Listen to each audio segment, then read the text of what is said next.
Ya, sebut pasal LGBT, ada 2 pondan gaduh kat Instagram. Bit lantak ada orang nak gaduh ke nak apa ke. Bukan masalah aku. Tak boleh ya. Kita kena bantu habis-habisan geng kunyit ni. Kalau tidak, nanti berjangkit ke anak cucu kita. Ingat ya, Allah murka dengan kemungkaran macam tu. Kalau Allah turunkan bala dekat diorang, kita sekali kena. Sebab kewajipan kita tak benteras.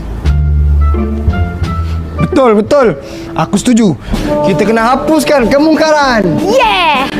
Kita hapuskan geng kunyit. Yeah! Kita hapuskan kelab malam. Yeah. Kita kena hapuskan dadah. Yeah! Kita hapuskan kedai mesin.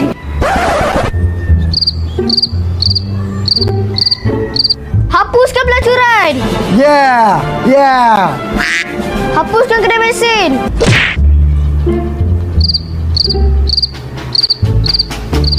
Dah agak dah. Macam mana bangsa kita nak maju kalau hati ayah dekat kedai mesin? Okey kalau macam tu. Kita hapuskan kedai mesin. Yeah! Kita hapuskan perzinaan. Yeah. Kita kena hapuskan ketum.